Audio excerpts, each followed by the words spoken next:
And well, our lead focus on NDTV at this hour. Well, the US has woken up to absolutely shocking news with Donald Trump being shot at in the Pennsylvania rally there as he addressed a crowd of supporters, sending shockwaves across the country. Well, he escaped that assassination attempt, but this could be a turning point as he runs for the White House again. Of course, he will be announced as the official candidate of the Republicans in the coming days. But this absolutely horrific incident where he was shot at, in fact, gunshots were fired and the bullet pierced through Trump's right ear. Well, he says, "I'm defiant in the face of wickedness." He also thanked the Secret Service for the prompt response. But let's just actually take a look at that video that has gone viral on social media and, as I said, has sent shockwaves across the world.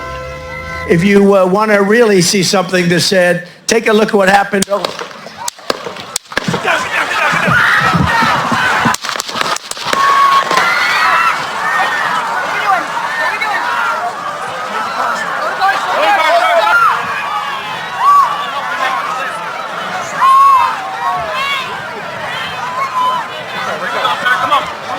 Let me get my shoes. Let me get my shoes.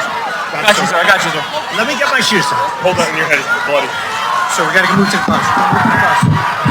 Let me get my shoes. Okay, my shoes out. Watch out. Wait.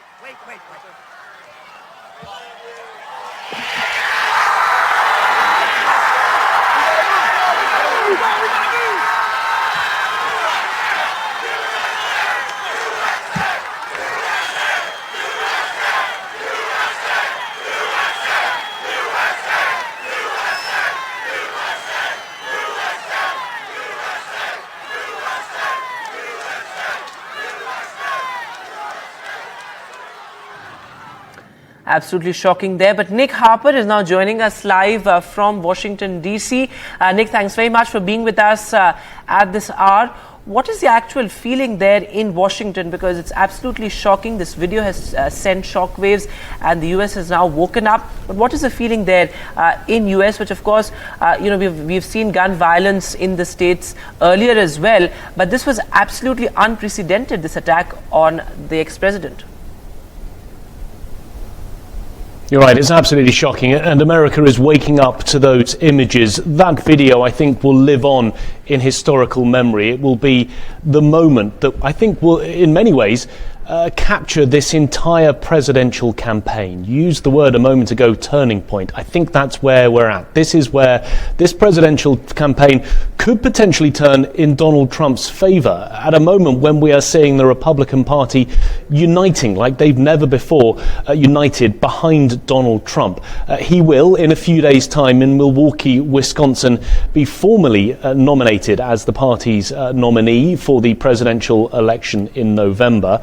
He is now calling for unity across the country, but of course that extends to his own party as well. We will undoubtedly, during the course of that 4-day convention in Milwaukee, see incredible unity behind Donald Trump.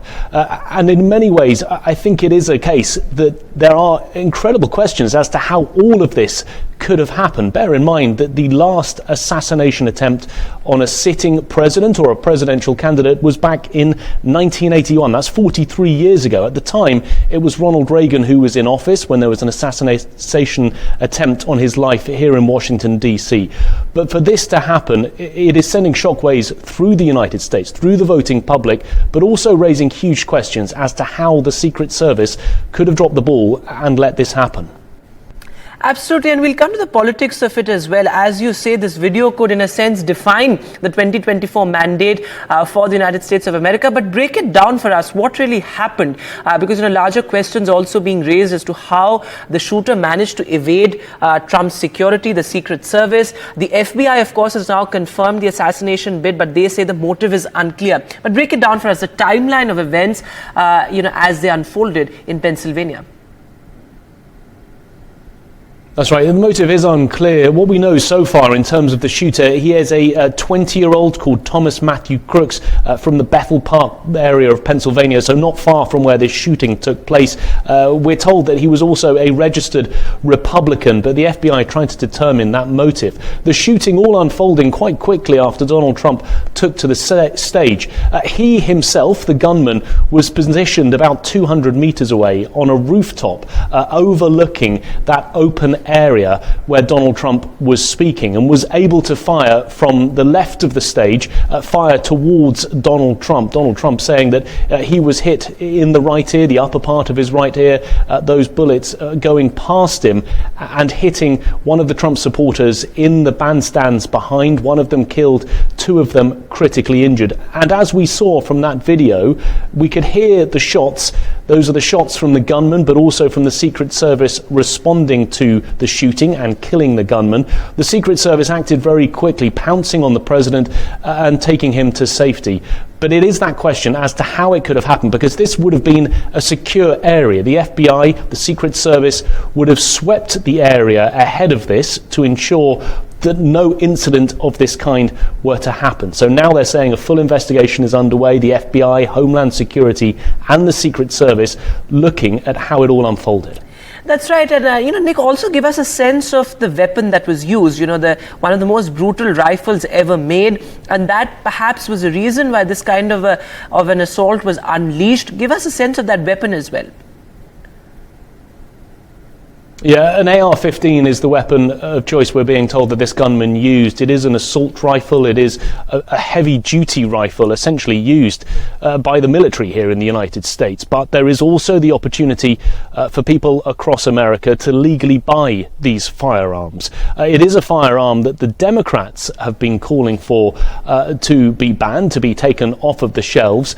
So there is also that gun debate which will resurface as all of this. Just bear in mind that the Republican Party as a whole is pro-gun. It is something that they stand by very closely. They're strong supporters of the National Rifle Association. We're unlikely to see calls from the Republicans calling for stricter gun controls.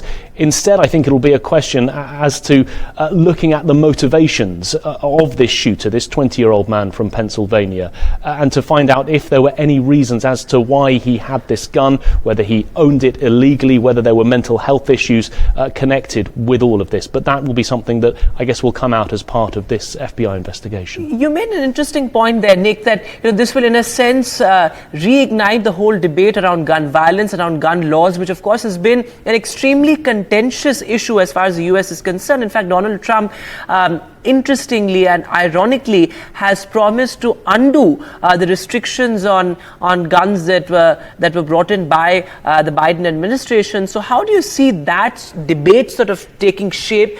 Because of course these are the final stages of the campaign as well, and we also saw the latest being Texas gun owners rallying behind Trump as well. Okay, I believe we've lost Nick Harper there, but several important points being made there by Nick from Washington.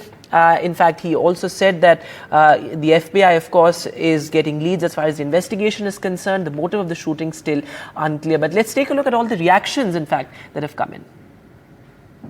Had what we're calling an assassination attempt against our former president, Donald Trump. We also are working closely with other federal agencies, our state partners, and our local police partners as well. Maintain the lead on the attempted assassination. PSP will take the lead on the homicide and the shootings of the other individuals in the grandstand area. And so there are a lot of witnesses to be interviewed, a lot of things to be processed. There were some complicators that hopefully the next time we speak we can describe for you, but some complicators that slowed down some of the process. We heard this, and then, like I said, maybe 10, 12 minutes into the speech, we heard this pop, pop, pop, like little snaps, like we talked earlier, that they were, well, we're thinking, how did people get fireworks in here or firecrackers? Because when you're going through Secret Service detail and security, you're not allowed to bring anything in like that. And it was pop, pop. I heard 6 to 8 shots. And there were some other people who had some military background, is like, get down, those are shots, and we all hit the deck. Former President Trump at a campaign rally here in Butler, Pennsylvania. I was right in front of the stage, directly in front of the stage. It was a normal rally.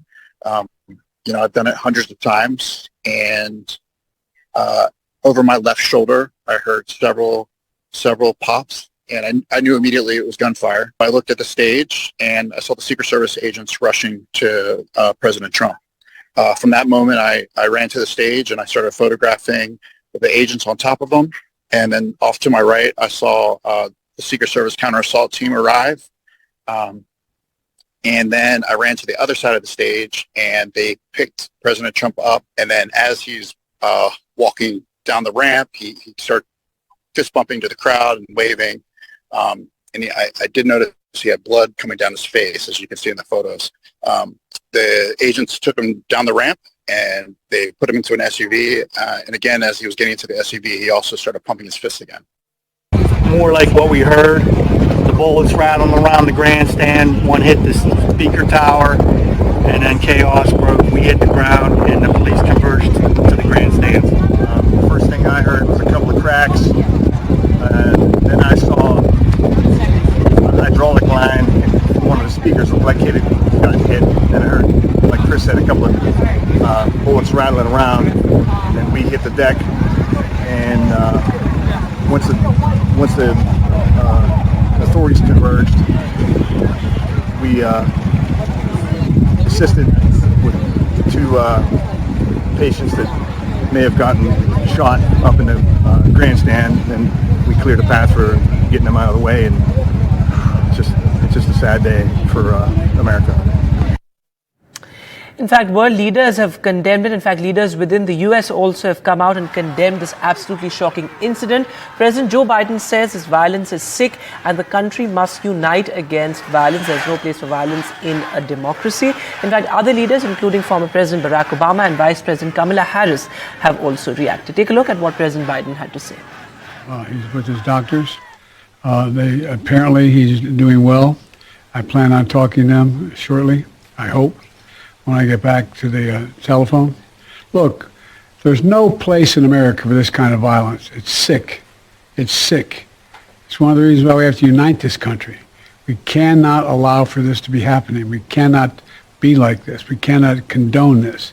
And I want to thank the Secret Service and all the agencies, including the state agencies, that have been engaged in making sure that the people and we have more detail to come relative to other people maybe injured in the audience. I don't have all that detail. We'll make that available to you. And well, the world watches in shock as this absolutely horrific incident unfolded in Pennsylvania and the US. In fact, Prime Minister Modi has also condemned the attack. Prime Minister Modi said, my best wishes are with Trump. And he also extended condolences to the families of the victims of the shootout. In fact, he said there's no place for violence as far as the democracy is concerned. He said violence has no place in politics and democracies, and that he wishes Donald Trump a speedy recovery. President Xi of China has also reacted to this controversy. In fact, the official handle says that China is following the shooting incident at the campaign rally of former US President very closely. In fact, President Xi has expressed sympathies to the former president as well.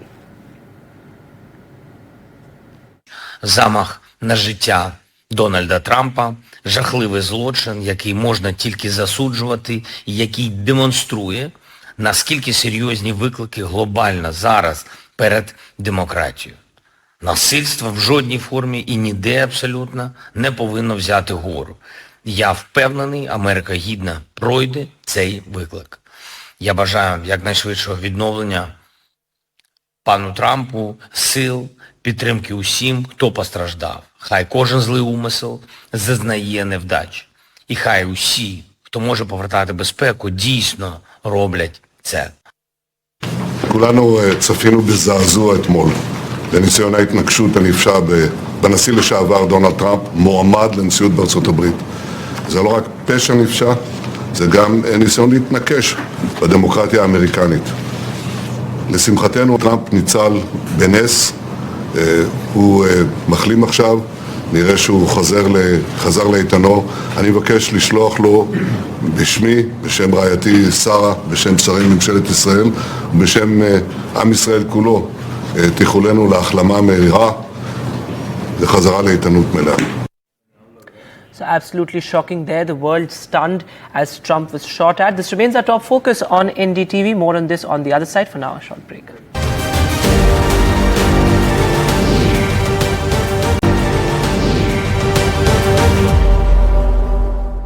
Welcome back. Our top focus on NDTV at this hour. Well, as the US wakes up to horrific news from Pennsylvania in the US, well, an unprecedented attack on former President Donald Trump. Multiple gunshots were fired and the bullet actually pierced through his right ear. There you can see Trump addressing a crowd of supporters in Pennsylvania, and this comes right ahead of that crucial national convention where he would be officially declared the Republican nominee. But absolutely shocking there. This video that is now viral on social media has sent shockwaves across the world. In fact, and world leaders have condemned this violence in Pennsylvania. Let's try and take a look at that video that, as I said, has gone completely viral. If you want to really see something that's said, take a look at what happened.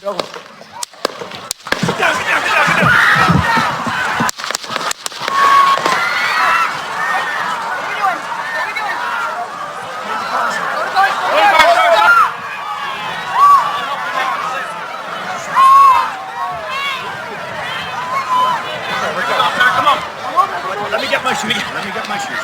I got you, sir. I got you, sir. Let me get my shoes, sir. Hold that in your head. It's bloody. So we gotta move to the bus. Let me get my shoes. Okay, my shoes out. My shoes. Watch out. So absolutely shocking there. This could be a turning point in the US presidential campaign, and this could define the 2024 mandate as well. What is really the sentiment as far as the US is concerned? Well, Steve Harmon, the chief national correspondent of Voice of America, joins us live from Whitewater in Virginia. Thanks very much, Steve, for joining us at this hour. My first question to you: how is the US reacting to this absolutely shocking development? World leaders have condemned, this gun violence in the US and Pennsylvania. But what is the reaction there among common folks? Because this is absolutely unprecedented. Though, of course, gun violence is not rare in the US, but a former president and one of the presidential candidates being attacked like this, absolutely shocking. I think most people are stunned by it. It's a bit surreal.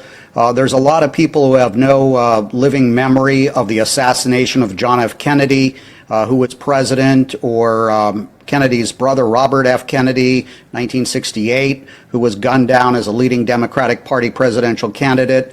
And then Ronald Reagan survived an assassination attempt shortly after taking office in 1981 in Washington, D.C. So it's been a long time since we've seen anything like this happen. And as you've seen from that video there, Vedant, we were very, very close to seeing Donald Trump, former president of the United States, and the Republican Party presumptive nominee of being seriously wounded or killed. It's absolutely astonishing, and there's a lot of finger pointing going on. In fact, you put it rather well that it's surreal, and I can imagine, because as you say, not too many people have a living memory of this kind of an assassination attempt. But, ironically, this would, in a sense, reignite the debate around gun violence, around gun laws, which, of course, has been a pretty contentious one as far as the US is concerned. Donald Trump has, of course, promised to undo the restrictions on gun laws if he's re-elected. Recently, we saw Texas gun owners rallying behind Donald Trump as well. So how do you see that debate taking shape? Well, as you know, Second Amendment rights, the right to own firearms is in the Constitution of the United States. And as you mentioned a few minutes ago, it is really a very big political issue. Republicans traditionally have supported even relaxing further restrictions on guns, while Democrats have been the ones calling for many decades for gun control. It appears that this gunman was using an AR-15 rifle, able to shoot somebody from a considerable distance. There's a lot of automatic weapons that are in people's hands in this country, as we've seen with mass shooters over the decades. Will Donald Trump, after having this very, very close brush with death as a result of a gun owned by someone who was 20 years old, will he take a different tact on this particular issue? I covered Donald Trump in the White House for 4 years and on the campaign trail before and again after. And I would doubt that it's going to change his mind on this particular issue. That's right. And as somebody who's covered Donald Trump, as you say, and his campaign, we have seen Trump sort of turning every opportunity and sort of managing to score some sort of political brownie points out of that. Looking at his larger presidential bid as well, how do you see this incident changing that? Because many say that this video, in a sense, could define the 2024 mandate as far as the US is concerned, with the Republican Party now completely united after this incident. Well, you hit the point there, Vedant. The Republican Party is really united behind Donald Trump even before this incident. This is certainly not going to make him any weaker. That video is going to be repeated over and over again. The still photographs of him pumping his fist with blood on his face. It's a very heroic image, where in contrast, the Democratic Party is almost in an internal civil war of words over whether Joe Biden should continue to be their candidate, and can he serve for another 4 years. So almost no doubt, that in the polls we'll see in the days ahead, and with the Republican National Convention in Milwaukee, where I'm headed today, and where Trump will be formally become the candidate for president of the Republican Party, he would likely get a bit of a bump in the polls from all of this. But it's still a while till November, although Trump, despite the many, many criticisms of him, especially by Democrats and some independent voters, really has not seen anything puncture his sort of Teflon coating of body armor so far. And this incident, of course, is just going to be something that his campaign doesn't even have to spend $1 on to promote him as a very brave man and a hero. That's right. In fact, his latest statement also, in a sense, reflects that. He says, I'm defiant in the face of wickedness and that we must all unite after this incident. But, a departure from the politics of it, Steve, what really happened? Break it down for us, because larger questions also being raised on some sort of security lapses, given the fact that the shooter managed to evade Trump's security. Who manages Trump's security? Because, the world is watching this incident very closely. Break it down for us. What is the Secret Service? What could be the likely security lapses? Yes, the Secret Service has been in charge of protecting presidents for more than a century. As I mentioned, there was the Kennedy assassination, which made security protocols even stricter. I have dealt with them on a near daily basis for many years as someone who goes into the White House and goes on the campaign trail. And Trump, as a former president, automatically would have Secret Service protection for life. And as a leading candidate of a major party, he would have an extra boost in the number of agents assigned to him. Where there appears to be a lapse is the perimeter. This gunman was outside of the venue for the rally, and why that area was not under constant monitoring by sharpshooters who were there at the rally site, or by drones or whatever, that's going to be the subject of a number of investigations. The House Majority Leader Mike Johnson's already calling for such an investigation, wants to call forward the director of the Secret Service. So you're probably apt to see from Republicans a focus on a lapse in security rather than the issue of guns, where Democrats are going to want to talk more about the issue of guns and probably I wouldn't say give the Secret Service the benefit of the doubt, but look at this in a more objective manner, where, I would expect as a result of this particular incident that there's going to be a need for someone to take some responsibility, perhaps resignations ahead. There has been some controversy around the Secret Service in recent years, but Right. I can tell you, as someone who's been with them for many years, they day to day do an excellent job. That's interesting, but also, the latest such incident that comes to mind was Shinzo Abe's assassination that sent shockwaves across the world. But gun violence is extremely rare in Japan, but that's not the case in the US. I mean, we've seen multiple such assassination attempts in the past as well. Try and sort of recall for us how that changed the political career of those who managed to survive those assassination attempts, those former presidents who were able to escape. And in this case also, the timing becomes extremely critical, as you say yourself, just ahead of that announcement of Trump as the official candidate. Well, Gerald Ford, who succeeded Richard Nixon and then pardoned Nixon in the Watergate scandal, survived 2 assassination attempts. It did not do very much for him politically because he lost his election. Ronald Reagan was shot and survived, and it was a very serious incident. He almost died as a result of that shooting outside the Washington Hilton in 1981, and he was reelected for a second term in 1984 in a landslide victory, but that was several years after the incident had happened. In this particular case, it's a lot closer to the election, in a very, very close election. And Donald Trump certainly is going to, and his campaign team is going to play this up. And he will go to Milwaukee this week as some sort of hero arriving at the Republican National Convention. Steve Harmon, thanks very much for joining us with the latest from Virginia. As Steve said, it's absolutely surreal, the shocking attack on Donald Trump. It has sent shockwaves across the world. And in fact, as Steve Harmon was pointing out, this could in a sense be a turning point as Donald Trump eyes the White House yet another time. This remains our top focus on NDTV, but for now we'll take a short break.